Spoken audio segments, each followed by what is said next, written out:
시작! 가격대 하는 자는 우리들이 저희가 하나님의 아들이라 걸음을 받을 것이니요. 네, 감사합니다. 여러분, 화평. 여러분 머릿속으로 어떤 이미지가 떠오르죠? 그리고 여러분 한 가지 말씀드리면은 성경에서 화평, 평화, 평안 다 같은 뜻입니다. 히브리어는 뭘까요? 제가 가르쳐 드렸는데 몇 주 전에 화평의 의미를 담고 있는 단어. 아니 쟤는 갑자기 왜 페데스가 나와? 자, 샬롬. 그렇죠. 샬롬. 자, 카메라맨 아는 척하다 틀렸어요. 네, 샬롬. 그게 발음을 너무 세게 하면 안 돼. 샬롬 하면 안 되고 샬롬 이렇게 해야 됩니다. 자, 그리고는 헬라어는 뭐냐면 에이레네라는 단어예요. 에이레네. 그것을 주님이 임재하셨어요. 자, 헬라어도 여러분 외우셨으면 좋겠어요. 샬롬, 에이레네. 이 정도는 상식이에요. 자, 히브리어 뭐라고요? 샬롬. 옆 사람과 해봅시다. 샬롬. 이게 고정은 어떻게 되냐면 샬롬이래요. 샬롬. 야, 욕하지 말고 와. 나 진짜 샬롬. 욕만 감당하면 돼. 샬롬. 자, 우리 옆 사람과 이제 헬라어로 인사해 봅시다. 에이레네. 이것도 발음 잘해야 돼요. 에이레네 하면 안 돼요. 에이레네. 이제 반대편. 에이레네. 이 좋은 인사예요, 여러분. 에이레네. 네, 잘했어요. 자, 뭘 시키면 안 될 것 같아. 장난만 쳐서. 자, 무슨 초등학생들 같아. 좋아요. 이런 모습이 참 좋은 거예요. 제가 학창 시절을 돌아보면 여러분 어떻습니까? 싸움을 많이 했어요? 아니면 싸움을 안 하는 축에 속했습니까? 난 싸움을 많이 했다. 난 치고받고 싸웠다. 없겠지? 애나가 치고받고 싸웠다고 손을 들었습니다. 조심하십시오. 자, 싸우면 몇 부류로 나눠져 있죠.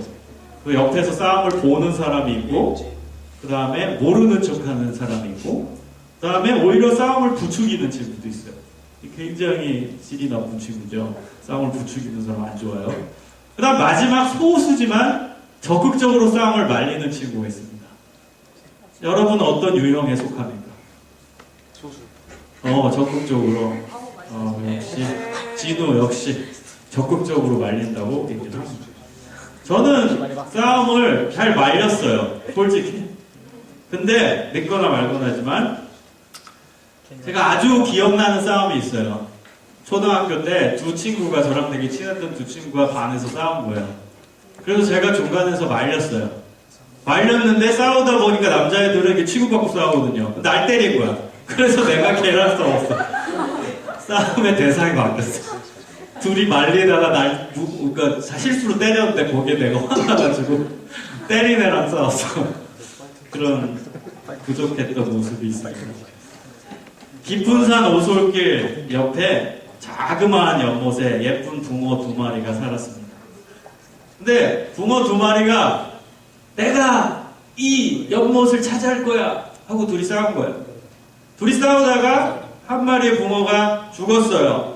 찢겨 죽었어요. 막 싸우다가 얼마나 물어뜯었으면 찢겨서 죽었습니다. 자, 그 나머지 살아있는 한 마리의 붕어 아주 행복하게 살았을까요? 왜요? 그렇죠. 동화에 나온 얘기죠. 그렇죠. 물이 썩죠. 한 마리가 죽었으니까 물이 썩게 됩니다. 그래가지고 결국 이 살아있는 붕어도 그 더러운 물을 먹으면서 산소가 없어서 죽게 되었다는 거예요. 저는 이 동화가 굉장히 깊은 통찰을 갖고 있는 동화라고 생각합니다.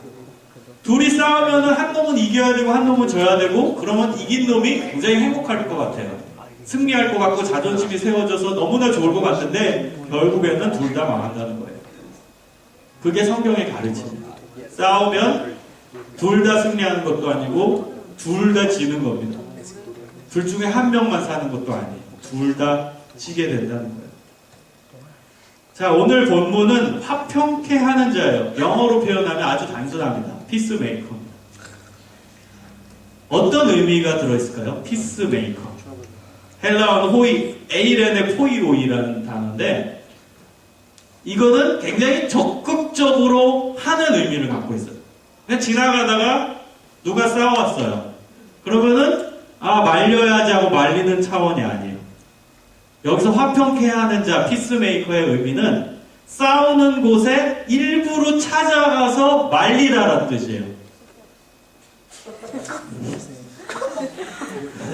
그러니 이 얼마나 무서운 단어입니까? 사실 이거는요 적극적인 정도가 아니에요. 그냥 지나가다가 살다가 누가 싸울 수 있잖아. 그때 말리는 정도가 아니라 분쟁의 현장에 가서 말린다는 거예요. 이게 화평케 하는 자의 의미예요. 참 어렵죠? 이 말씀 지키기 참 어렵습니다. 전 이스라엘 사람들이 참 안타까워요. 이스라엘 사람들은 아침에 일어나면 샬롬, 점심에 만나도 샬롬, 저녁에 또 만나도 샬롬 이렇게 인사하는데 항상 우린 샬롬이에요. 근데 이스라엘에 샬롬이 있습니까 지금? 없어요. 없잖아요. 거기가 중동의 화약고라고 표현되는 언제 전쟁이 일어날지 모르는 그런 급박한 곳이잖아요.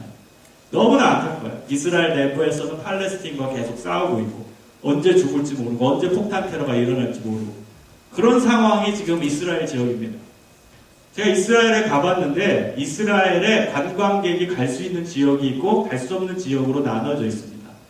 그리고 도시를 지나다니다 보면은 무슨 베를린 장벽도 아닌데 장벽들이 곳곳에 설치되어 있어요. 뭐 2m, 3m가 아니라 10m 장벽. 절대 기어 못 올라갈 정도의 장벽이 몇 킬로로 쫙 붙어 있어요. 벽이 만들어져 있어요. 그럼 궁금해서 물어보죠. 이 벽이 무엇입니까? 저 벽 건너는 팔레스타인들이 살고 있는 지역입니다.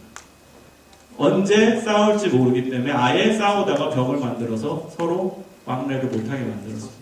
그렇게 얘기하더라고요. 얼마나 안타깝습니까?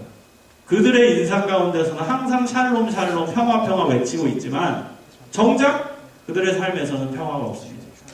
여러분 예루살렘 알죠? 이스라엘의 종교적 수도. 옛날 성경시대 때는 그때가 수도였어요. 지금은 텔아비브지만 실질적인 이스라엘 사람들이 생각하는 수도는 예루살렘이에요. 예루살렘에 성전이 있기 때문에. 예루살렘이라는 지명의 이름의 뜻이 무엇일까요? 평화의 성입니다. 평화의 성. 평화의 도읍. 우리나라 좀 옛날 표현으로 평화의 도읍. 자, 그 예루살렘에 평화가 있나요, 지금? 없습니다.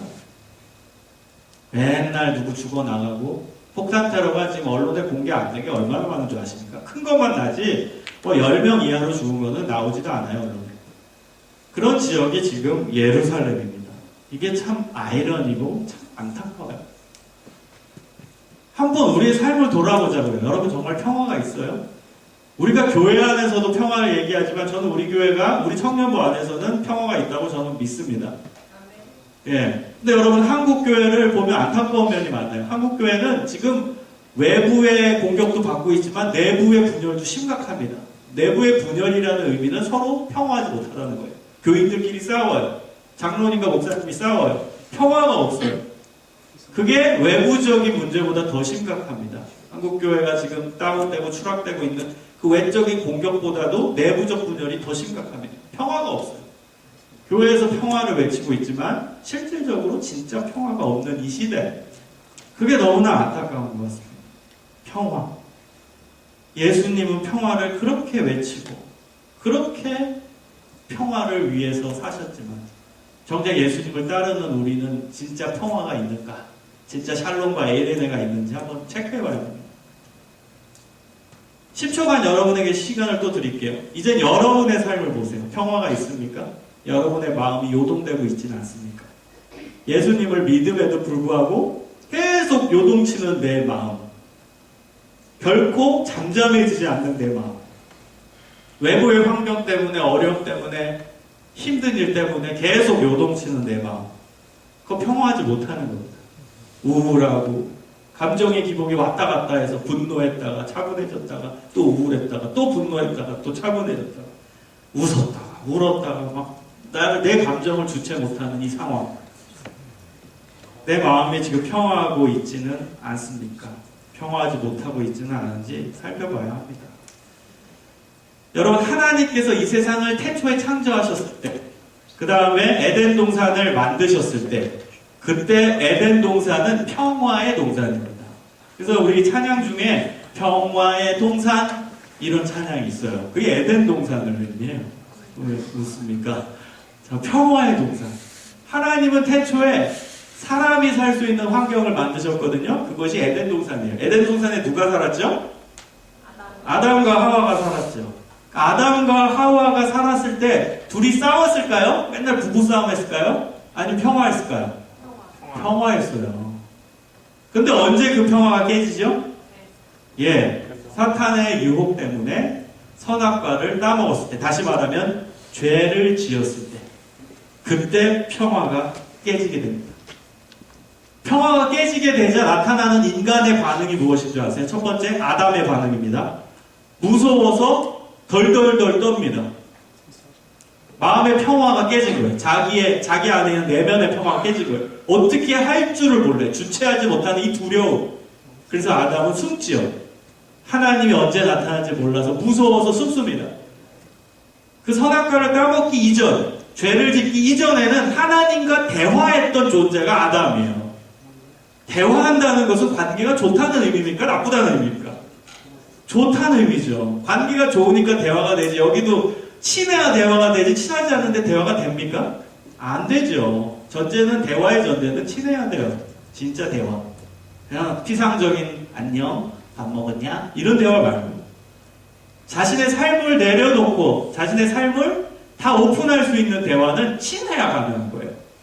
근데 아담은 죄를 짓기 전에 하나님과 그런 대화를 했어요. 정말 관계 중심의 언어, 존재 중심의 언어, 정말로 깊이가 있는 그 대화가 하나님과 인간 사이에 이루어졌었어요.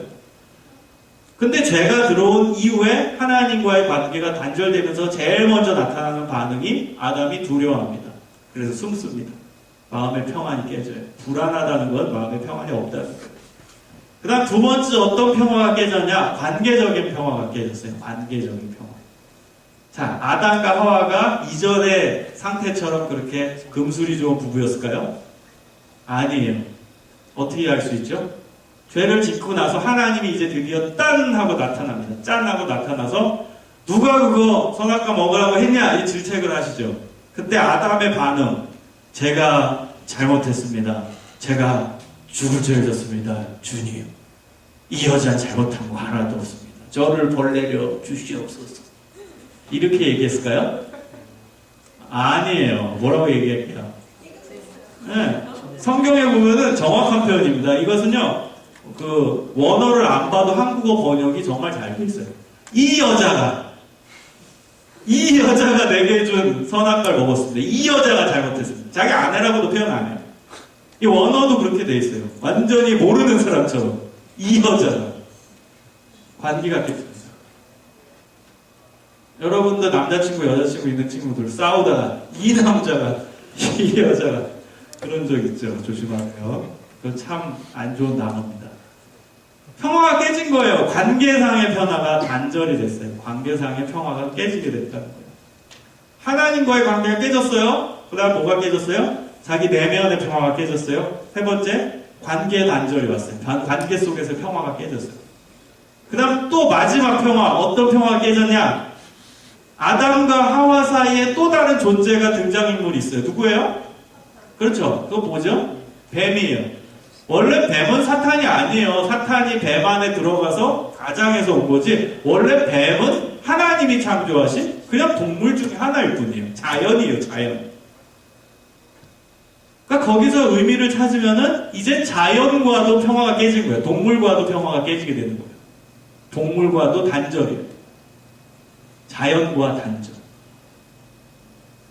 자, 그래서 저도 신학을 하는 사람이잖아요. 신학 공부를 하고 또 연구도 하는 입장에서 저는 평화가 깨진다는 것은 이 사중적 평화의 깨짐이라고 얘기를 합니다. 제 논문 낸 것 중에 하나예요. 사중적 평화의 깨짐. 첫 번째는 자기 자신과의 평화의 깨짐이고, 그러니까 하나님과의 관계가 깨짐이고, 첫 번째는. 두 번째가 셀프, 자기 자신과의 평화가 깨짐. 그 다음에 세 번째가 인간과 인간 사이의 관계 단절. 이웃과의 관계 단절, 그 평화의 깨짐이 있어요. 그 다음에 이제 마지막은 자연과 평화가 깨지게 됩니다. 자연과도 여러분 평화가 깨집니다. 그래서 인간이 자연에게 몹쓸 짓을 너무나 많이 했잖아요. 사실 개발이라는 명목하에 자연을 얼마나 많이 훼손했습니까? 그게 평화가 깨졌다는 얘기예요. 그래서 나타나는 게 산사태도 일어나고 자연재해. 그 자연재해가 말은 자연재해지만 사실 인공재해가 얼마나 많습니까? 잘못 개발해서 일어나는 일들. 그게 자연과 평화하지 못했기 때문에 나타나는 반응이라는 것입니다. 그래서 여러분 그 사중적 평화가 우리에게 깨진 거예요. 누구 때문에? 죄 때문에. 누구라고 해서 좀 그렇지만 무엇 때문에? 죄 때문에. 죄 때문에 사실은 이 기독교 신앙에서는 이 네 가지 평화가 깨지는 겁니다.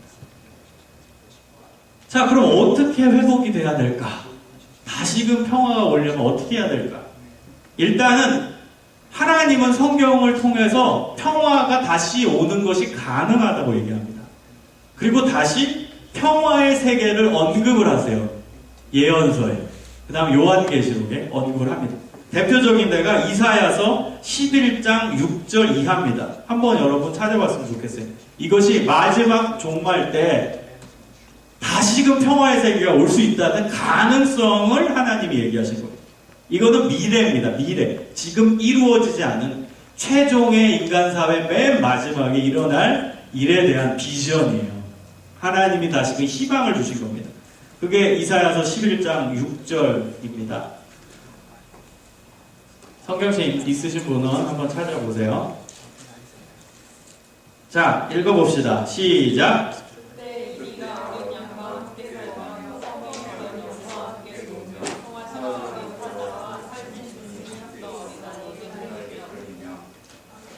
계속 읽어요. 암소와 곰이 함께 먹으며 돛들의 새끼가 함께 엎드리며 사자가 소처럼 풀을 먹을 것이며 젖먹는 아이가 독사의 구멍에서 장난하며 젖된 어린아이가 독사의 굴에 손을 넣을 것이라.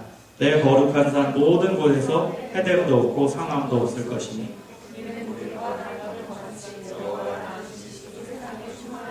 네, 그게 종말론적인 비전입니다.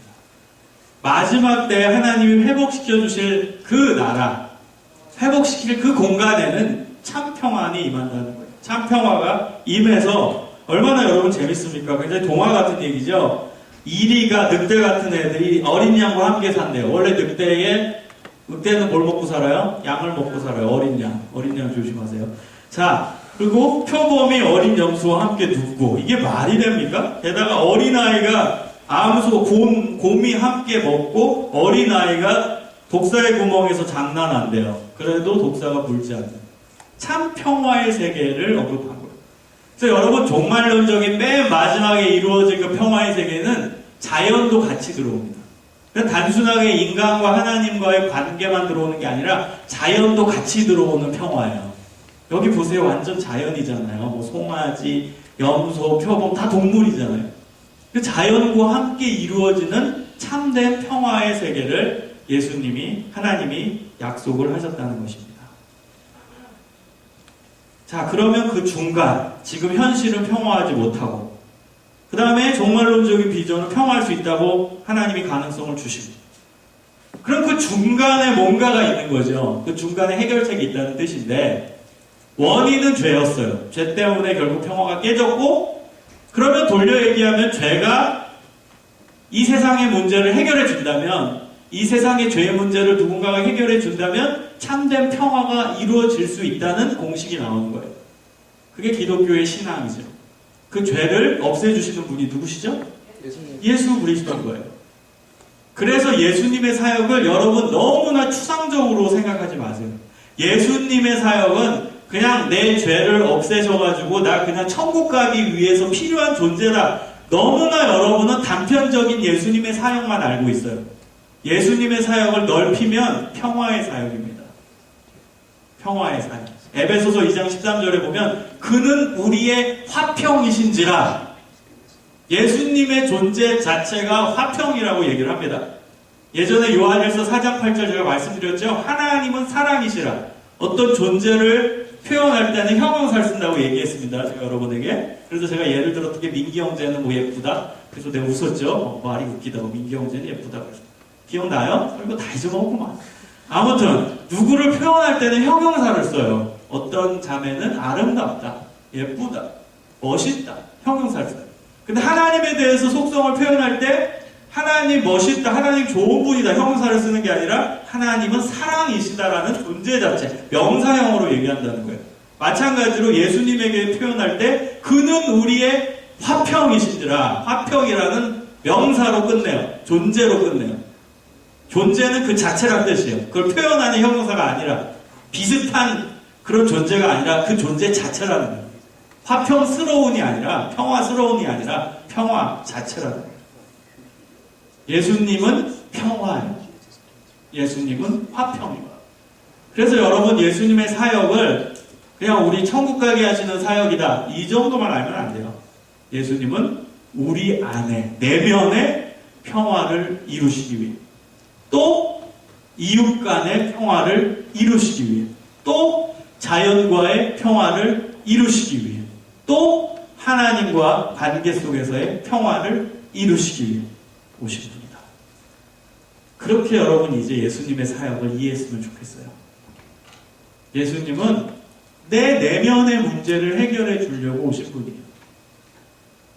이웃 간의 관계 속에서의 평화를 이루시기 위해 오신 분이에요. 자연 속에서의 평화를 이루시기 위해 오신 분이세요. 그게 예수님의 사역입니다. 하나님과의 관계를 이루시기 위해 오신 분이세요. 예수님의 사역. 근데요, 이 네 가지 평화 중에 제일 중요한 게 있어요. 당연히 첫 번째는 하나님과의 관계가 회복이 돼야 돼요.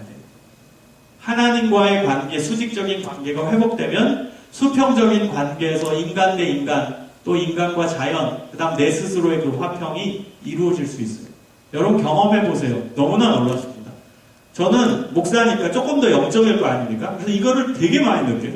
인간과의 관계 속에서 어떤 단절감이 있고 어떤 싸움의 징조가 있고 냉랭한 게 있어요. 그러면 분명히 내가 하나님과의 관계에서 지금 뭔가 문제가 있어요. 저는 정확합니다. 저에겐 진짜 정확해요. 저도 인간인지라 인간관계가 잘 될 때가 있지만 안 될 때가 있잖아요. 뭐 여러분과의 관계에서도 조금 약간 알지 못하는 벽이 있을 수도 있고 제가 느끼기, 여러분은 아닐지라도 그 다음에 뭐 교인과의 관계에서 너무 좀 단절감이 있다고 느껴질 때가 있고 또 내 자녀와의 관계, 또 아내와의 관계에서 단절감이 느낄 때가 있어요. 그러면 대번 묵상해 보면 하나님과의 관계에서 문제가 있어요. 그 돌려서 얘기하면 하나님과의 문제가 풀리면 인간관계가 너무나 쉽게 풀리는 걸 경험합니다. 그러니까 하나님께 다시 돌아가서 예수님, 평화의 왕이신 예수님, 제 마음에 평화를 주세요. 관계 속에서 평화를 주세요. 외치잖아요. 그럼 예수님이 다시금 평화를 주시면 인간관계가 너무나 쉽게 해결됩니다. 여러분 한번 정말 경험해 보십시오. 인간관계에서 힘든 분들 참 많죠. 이 안에서. 정말 많을 줄 알아요. 여러분 상담의 한 80%는 인간관계. 전 여러분 상담 많이 하잖아요. 그러면은 들어보면은 정말 80%가 인간관계 상담입니다. 누구와 누구가 관계가 같다. 내가 누구와 대화를 잘 안 한다. 다 인간관계. 그거 해결하는 비결, 뭐 가서 뭐 좋은 말 해줘라, 칭찬해줘라, 뭐 인정해줘라. 그건 굉장히 믿지 않는 자들도 얘기할 수 있는 부분이고 윤리적으로 얘기할 수 있는 부분이에요. 기독교 신앙은 달라야 됩니다. 기독교 신앙은 그 정도의 그냥 윤리를 얘기하는 게 아니라 대전제를 얘기해요. 그 대전제가 바로 하나님과의 관계가 회복되면 인간과 인간과의 관계도 회복될 수 있다는 거예요. 그래서 여러분 구체적인 간구가 필요합니다. 예수님, 제 마음에 오셔서 제 요동치는 마음을 잠재워 주시옵소서. 하나님, 제 친구 관계에 오셔서 평화를 주시옵소서. 여러분, 기도는 굉장히 직설적이어야 됩니다. 다이렉트하게 얘기하세요. 그냥 돌려서 그냥 나 기도했다, 나 그냥 눈 감고 그냥 기도했다가 아니라 그 구체적인 제목을 내려놔야 그 구체적인 제목을 언급해야 기도가 된 겁니다. 하나님, 저 정말 구체적으로 기도합니다. 내가 누구와의 관계 속에서 지금 너무 힘듭니다. 인간관계가 잘 안 돼요. 먼저 하나님과의 관계가 회복되게 하시고 그 인간과의 관계가 풀리게 하소서. 그런 구체적인 기도가 필요합니다. 하나님과의 관계 풀리는 기도를 하고 그 다음에 여러분 그 인간관계에 대한 기도를 하세요. 예수님은 평화의 왕이십니다. 예수님의 사역도 평화예요. 그래서 여러분 안에 예수님이 들어오시면 자연스럽게 평화하게 됩니다.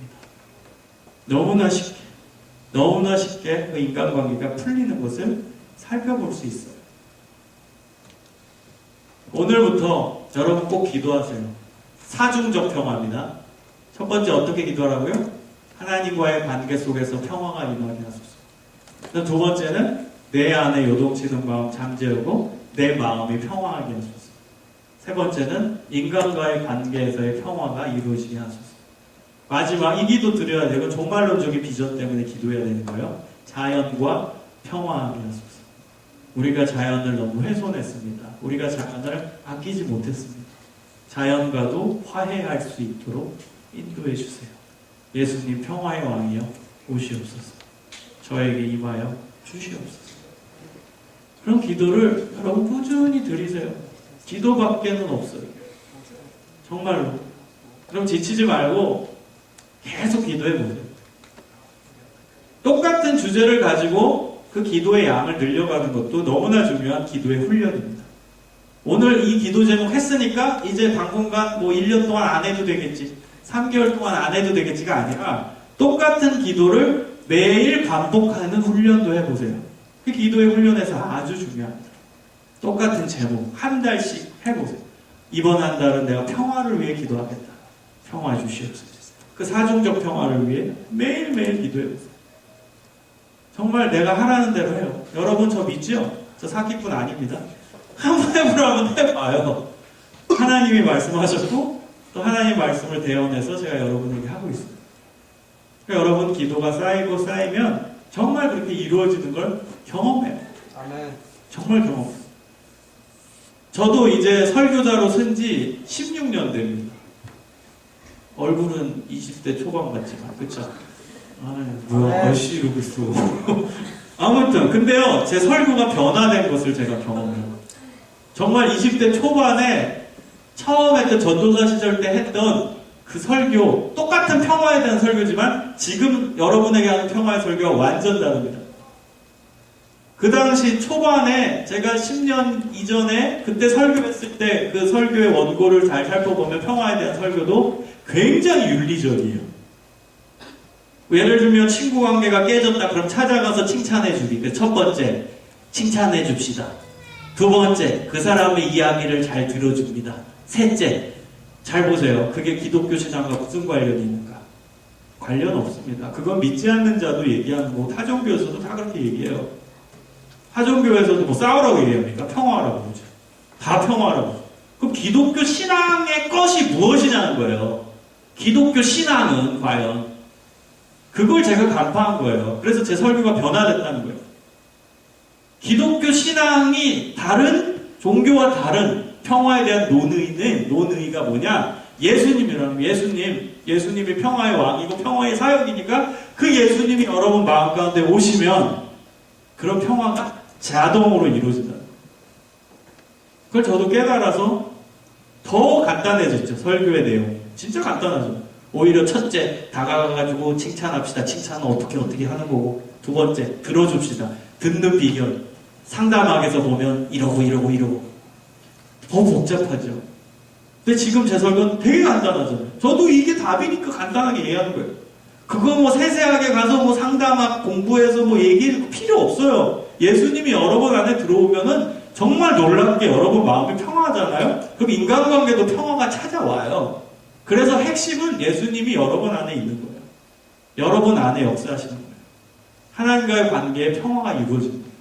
그러면 내가 평화하게 되고 하나님과의 관계가 뚫리면 내가 평화하고 인간관계가 평화하고 자연과의 평화가 찾아옵니다. 여기 지금 새신자도 많은 걸로 제가 알고 있어요. 걱정하지 마세요. 하나님은 교회 15년 다녔다고 20년 다녔다고 목사 16년 했다고 그것 갖고 재우시고 저 사람의 기도 더 잘 들어주고 나는 처음 기도하니까 안 들어주고 그런 분 아닙니다. 오히려 하나님은 초신자의 기도를 더 잘 들어주십니다. 정말이에요. 그건 왜 그러냐면은 어린아이를 생각해 보세요. 우리 신앙의 발달이 어린아이가 성인이 되는 과정과 굉장히 비슷하거든요. 그렇기 때문에 어린아이 때는 엄마 아빠가 다 들어줍니다. 어린아이한테 야 너는 그거를 구하는 거냐? 엄마 아빠한테? 너는 그게 3살로서 할 일이냐? 그러면서 막 혼냅니까? 넌 엄마 아빠한테 효도해야지. 엄마한테 용돈 20만 원씩 매달 줘야지. 어떻게 그렇게 응애응애 울고만 있냐? 그렇게 혼냅니까? 그건 미친 엄마였죠. 미친 아빠고 정신병원 가야죠. 아니에요. 어린 시절에는 엄마 아빠가 다 맞춰줍니다. 아이한테. 마찬가지 여러분 지금 초신자면 어린아이의 신앙인데 그때 하나님은 여러분에게 다 맞춰줘요. 그러니까 여러분이 기도가 더 잘 이루어져요. 그러니까 여러분 걱정하지 말고 초신자 때 기도하세요. 그럼 더 잘 이루어져요. 하나님이 다 받아주시고 다 어린아이 같이 인정하시고 받아주세요. 그래서 기도의 그 특권을 절대 무시하지 마시고 사용을 해보세요. 하나님 평화하게 하소서. 평화가 임하게 해주세요. 이제 마지막으로 이것은 굉장히 인간적인 얘기를 하나 할게요. 근데 여러분 피스메이커들을 연구를 해보면 그리고 저도 피스메이커에 관련된 책들을 읽어봤어요. 샘플 조사한 책들. 재밌는 책이 있었어요.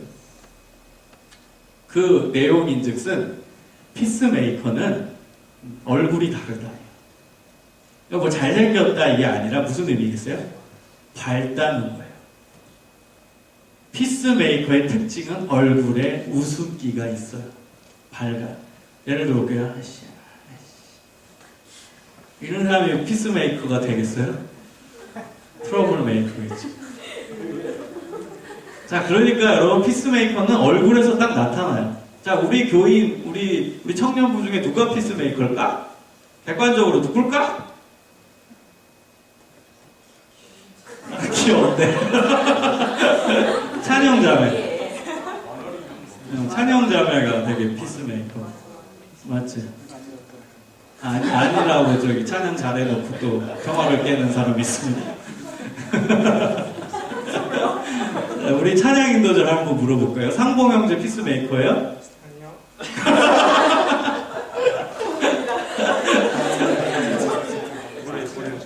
자, 안 친해서 모르겠대요. 자, 여러분 피스메이커는 얼굴의 외적으로 나타나요.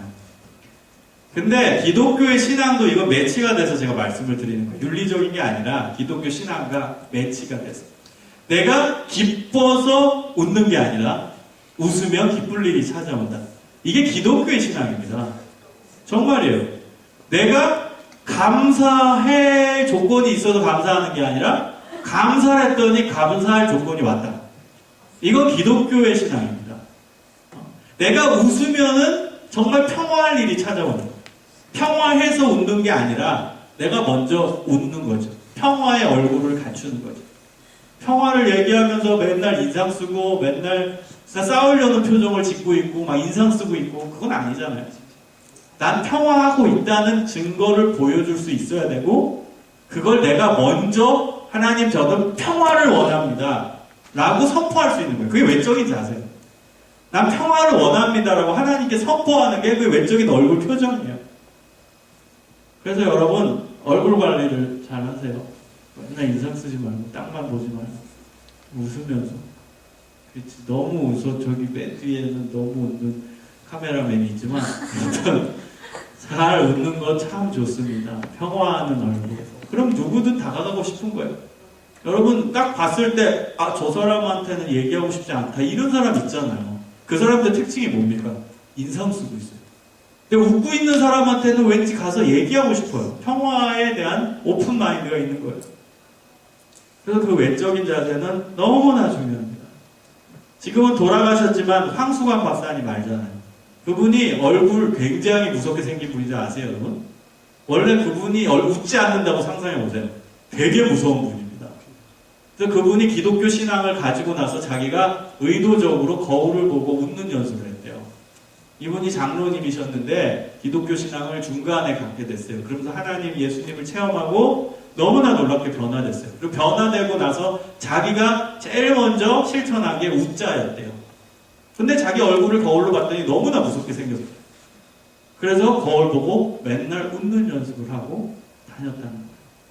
그래서 진짜 황수관 박사 하면은 여러분 이미지가 고리타분한 박사입니까? 아니잖아요. 소위 말하는 신바람 건강법. 신바람이 뭡니까? 웃자. 건강하게 웃자. 이거잖아요. 그러니까 그것도 이 훈련을 통해서 외적으로 이루어지는 거예요.